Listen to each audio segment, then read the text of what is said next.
But we're here to talk about The Witcher a little bit. The Witcher 3, This because week. you guys went to Poland a couple weeks ago, and you've been crafting lovingly, dare I say, this video series that like really just kind of like it investigates these different aspects of the franchise in a way that's, I think, really cool for like sort of before release coverage, because normally you can really only get that in depth afterwards. Yeah. But you're also kind of not doing the spoiler thing. Yeah, it's real hard to skirt that line. Like we're making 3 videos, like they're all like about 10, 15 minutes each. So they're pretty packed full of information, but yeah, the first one's kind of just like the interesting story about like the history of CD Projekt or CD Projekt, as we were. Yeah, you were dropping the told. CD in there. Yeah, that's all they refer to it as. So we couldn't not call it that. Fair enough. And the second one dives into a lot more about like what the world is like. We sort of debuted the map for the first time, which was That's cool. yeah, and it kind of took a while for us to figure out what the hell was going on with the map, because Yeah, it's you not zoom out really and it's not really one big world. It's kind of like 2 big worlds stuck together, and then there's a bunch of like almost like instance little areas that are like inside buildings that are away from there.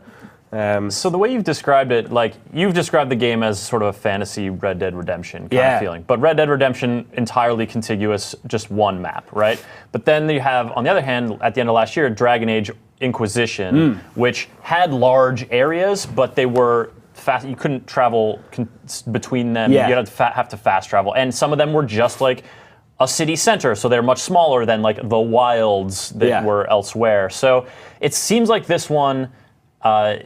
You know, certainly in terms of its formal structure, is more like Dragon Age. But I guess in terms of your comparison, I'd how say did it's it more feel like Red when Dead. you were going around? I'd say it's more like Red Dead. What it actually kind of feels like is, you know the way Shadow of Mordor had like one big map? Yeah. And then, you know, not really spoilers at this stage, I don't think. And a little while into it, you're like, oh my god, there's a whole other big map. It's kind of like that, except the map size is more the size of Red Dead Redemption. Okay. So it's like one big map Wow. with like all the stuff to do. And then once you unlock the Skelligoths, which we didn't, and we were about 6 hours in, that's like a whole other one. Like that's 5 whole islands together. So it's kind of like that. It's definitely not as limiting as like, well, you've played a lot more Dragon Age than I have, Andy. Remember how there's a horse in Dragon Age Yeah. as well? No one used that thing. I didn't barely use that. It was terrible. Yeah. In this one, you have to use a horse. Roach is great. Like This- people have been comparing this to like Skyrim and saying like, oh, it's like this much bigger than Skyrim and stuff. But like in Skyrim, you fucking walked everywhere. Because it was awesome. Yeah. You wanted to. And like, no wonder it wasn't so big, because you're not pelting around on the horse the whole time. In this, like Roach, your horse, you're with basically the entire time. That's so you're stuff- always running around Red Dead style. Whenever people talk about like this game world is bigger than that game world, I mean, it's kind of like interesting from a technical level, but in terms of gameplay experience, I feel like it's in the same realm as like how many players does this multiplayer game have? It's Yeah. like the number doesn't mean anything outside. What means something is how they balance it, how the game sort of makes you feel in that space. And if you're feeling like Red Dead in these maps, then I mean that sounds Yeah, that great. sort of felt. It's kind of hard to judge after only playing like 6 hours to really Sure. feel like the variety of the quests and stuff, like how engaging it'll be like hours into the game.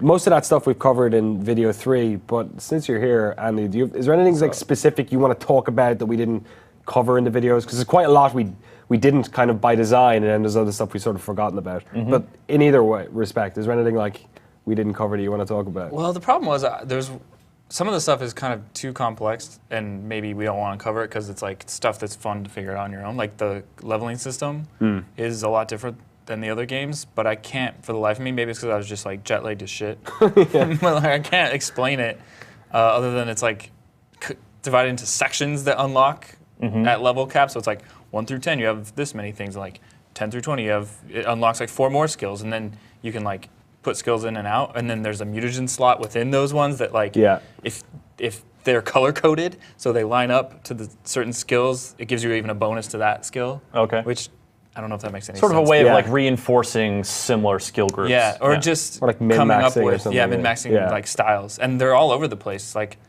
I was thinking, oh, the one I got was useless because I was never going to play that way, or whatever. Yeah. You know, like you can really get your Do Geralt. they tend to be sort of like, you know, if you want to be using the crossbow a bunch and dodging, if you want to be using the crossbow. signs. The and crossbow's like, weird. the The crossbow frickin' was like crossbow. they give you a crossbow after the first like the first fight, like prologue fight, which is this like super scripted Griffin fight, which is good for your first boss fight, because you're sort of a monster fight because you're just getting used to it. Yeah. But it's this like scripted Griffin fight where you fight a Griffin, and then after like its health bar goes down half, it like flies away, and you run after it on your horse, and then you fight it. But the crossbow was literally it's pretty useless. No damage. It was only used to like get him to come down. Maybe, but I think he even did anyway. I think he did anyway. But yeah, it's funny because in the books it's like explicit about he's like they don't use projectiles or something. And then really? In the game he like one of the Vesemir just kind of like winks and he's like take the crossbow, and Geralt's like what am I doing with this? And he's like no, you can use it. There's lots of nice little winks to the books. Yeah, it's cool. There's so many good references to the books. So you guys have been reading the books a little bit? Yeah, I read the first book. You read a bunch of them beforehand. Just two. I read the first one before we went to Poland, just to get the sort of a deeper flavor of it, feeling of it. Yeah, because Andy's completed the first two Witcher games. I haven't. I didn't play one, and I played like not much of two at all. I was one of those people that found it like really intimidating. I just couldn't for the life of me. It's not. Yeah, I think I was impatient, I think is what it was. Yeah. There's a lot of systems too. I mean, there's sort of it's a world that is rich, but in The Witcher 2 it was sort of like that richness. I feel like it came upon you all at once a little bit. This one, it seems like they're doing a prologue, they're doing an early sort of starting area. You guys talked about this in your video that posted yesterday a lot. So I guess like just sort of starting out and getting into the open world. Fuck off! Love that guy. No. Then fuck off. One of the things that when you start out in an open world that you guys both said is like, once we got free, I just wanted to like run as far as I could. And so part of that is just the natural exploration instinct. Part of it is also like, it's a preview window. I only have so much time to like get out after it.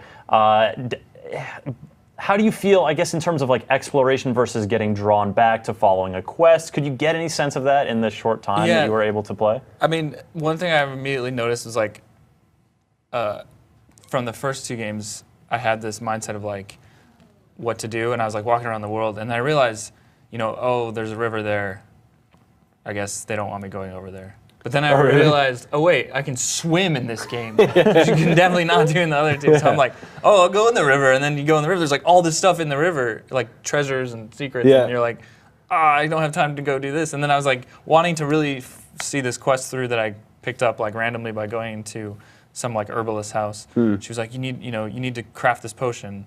And I was like, okay, what do I need to get this potion? Like 10 drowner things. I forget what you get. Drowners are one of these like one of the monsters. They kind of hang out at wet spots like the river. Everywhere. And I was like, well, now I got to farm 10 drowners, but like with the constraints of being only there for we had like 6 time, hours to play. I really want to see this quest through, but like I can't sit here and farm 10 drowners. Dude, I kept so like at one stage it felt like when you're like, level 5 in World of Warcraft, because you're picking up quests, and we get into it in the next video a bit more. You're picking up quests all the time, and they're leveled. So like I was level 4, and at one stage I just booked it across the map, and I was like, I'm gonna go into this town, and I found this really crazy quest which had like, you had to like go into different parts of this forest and figure out where this ghost was, and they had all these question marks around it. You had to figure out where it exactly was, and it was like a level 33, and I was like, so at one stage in the map, by the time we finished playing our 6 hours, I had like the main quest, all these secondary quests which split off from the main quest, and then random ones that I picked up, and they're all like level 4, level 3, level 2, level 8, level 11. So like you're constantly picking this stuff up. It's almost like you're gonna have to like go back and find them. And because the game continues on after you're finished playing it, like I have a feeling it's gonna be one of these games where when people complete it, they're actually going to be able to like just jaunt around and quest like for hours afterwards. And with the free DLC sort of approach they're horse having, armor. I mean, they've like not really clarified exactly what kind of DLC there's going to be. It seems there's some quests in there. Yeah, I mean, there's the opportunity for that certainly. I think those expansion packs are going to basically. You might have seen on yesterday's video the overworld map we showed. I think one of those, the second expansion pack is a new area. I think it's like going to just get stuck on the map there. Just boom, open it up. Yeah, and you can roll Geralt in there. Yeah. His highest level, I think, is 60. They said something about 100 to us, so we never got confirmation, but I think maybe that your progression and all that stuff will keep going as well.